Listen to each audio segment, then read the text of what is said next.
શહેરના કોઠારિયા રોડ ઉપર આવેલ ઋષિપ્રસાદ સોસાયટીમાં સ્થાનિકોનો વિરોધ જોવા મળી રહ્યો છે। સ્થાનિક મહિલાઓ દ્વારા થાળી વગાડીને વિરોધ છે તે કરવામાં આવ્યો છે।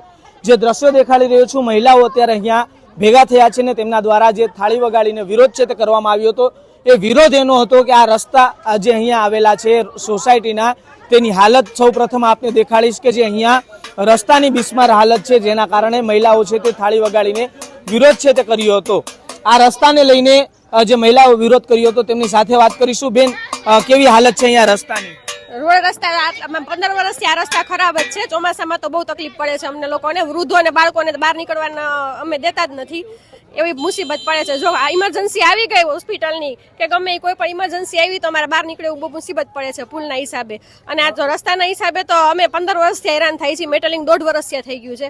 અમારે 14 વર્ષનો વેરો પૂરેપૂરો લઈ લીધો છે આ લોકોએ, પણ કામ કઈ આપ્યું નથી। બેન, અહીંયા કેટલા લોકો રોજ પડતા હોય છે આ ખરાબ રસ્તાના? આ રસ્તો ખરાબ છે એના હિસાબે જો આ સામે બેઠા એ ગઈઢા માણા પડી ગયા, 2 થી 3 વાર પડી ગયા છે।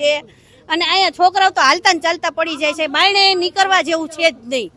આ અત્યારે વરસાદ નથી એટલે અત્યારે થોડુંક સારું દેખાય છે, વરસાદ આવે ત્યારે તો બધે ગોઠણ પાણી ભરાઈ જાય છે। હું આમ ખાવા કે પડીને મારું શરીર ધ્રુજે છે। હવે હું હાલી નથી શકતી, મારો કોઈક હાથ ઝાલે ને તો હું હાલી શકું છું, મારો કોઈ હાથ ઝાલવા વાળું નથી। તમે સ્થાનિક કોર્પોરેટરોને રજૂઆત કરી છે આ બાબતે કે રસ્તાના? કેટલી વાર કીધું છે તો કે થઈ જશે, પણ કેદી હોય?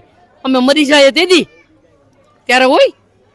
ચોક્કસથી જે શું સમસ્યાઓ છે આ સોસાયટીની? સાહેબ, આ સોસાયટીમાં સૌથી પહેલા તો સૌથી ખરાબ પોઝિશન હોય ને તો આ રોડ રસ્તાની છે, બરાબર। 15 વર્ષથી આ રોડ રસ્તાની કન્ડિશન અમે આ બહુ સારા કર્યા હતા, આ લોકોએ મેટલિંગ માટે ખોઈદા પછી એનેથી ખરાબ પોઝિશન છે, બરાબર।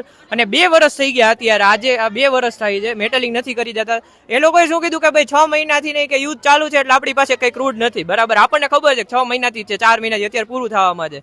રોડ રસ્તા આખા શહેરમાં બધી જગ્યાએ થાય છે, અત્યારે હાઈવે પર થાય છે, અહીંયા તમે ઘણા મેઇન રોડ પર જાઓ ત્યાં પર રોડ રસ્તા થાય છે, તો આ લોકો પાસે એક જ ઓપ્શન છે કે નથી, ક્રૂડ નથી, બરાબર। હવે તમને બીજી વસ્તુ બતાવું, અમે 25/5/2026 ના રોજ મ્યુનિસિપાલિટીમાં કમ્પ્લેન કરેલી છે, બરાબર। ઝોન ઓફિસે કરેલી છે, પછી આપણે મ્યુનિસિપાલિટી કમિશનરને કરેલી છે, અને બધાને ઈમેલ પણ મોકલેલા છે rmc@gmail.com માં, બરાબર। અને એનો કોઈ જાતનો રિપ્લાય નથી। આ જો તમને હું દેખાડું, 300 જણાની અરજી છે આખી સોસાયટી વતી, બરાબર। આખી સોસાયટીમાં 500 મકાન છે, એમાંથી 300 જણાએ કમ્પ્લેનમાં તેથી આપણને સાથ દીધો હતો, હજી પણ હતા, પણ આપણે પછી આટલી જ કમ્પ્લેન કરેલી છે। અને હવે જો આનો કોઈ રિસ્પોન્સ નહીં આવે તો અમારો પ્લાનિંગ છે ને પેટિશન ફાઇલ કરવાનો છે આખી સોસાયટી વતી, અને કમ્પ્લેન કરવાની છે કોર્ટની અંદર, બરાબર છે। શું માંગ શું છે તમારી? આખી અમારી બે જ માંગ છે। એક તો પેલા રોડ રસ્તા સરખા કરો, અને બીજું તમે આ એન્ટ્રન્સમાં જોઈ શકો પુલ અત્યારે એવી ખરાબ પોઝિશનમાં છે। કોર્પોરેટર શ્રી 2 વખત આવીને કહી ગયા છે કે રોડની પુલની કન્ડિશન ખરાબ છે, કાંઈ કામ થતું નથી। અત્યારે ગટર છે, પુલ ન કે તમે એ નદીને ગટરની સાથે કમ્પેરિઝન કરો તો ગટર સારું લાગે એ કન્ડિશન છે અત્યારે। અને પુલ છે ને એટલો નીચો છે કે દર વખતે ચોમાસું આવે ને એટલે એ પુલ બંધ થઈ જાય, અને પછી અહીંથી 12 કિલોમીટર ફરીને બહાર જવું પડે। હજી ચોક્કસથી સ્થાનિકો છે તે માંગ કરી રહ્યા છે કે જે રોડ રસ્તા છે તેની હાલત સુધારવામાં આવે ને નજીકમાં આવેલો જે પુલ છે જે બિસ્માર હાલતમાં છે તેને પણ ફરીવાર છે તે બનાવવામાં આવે।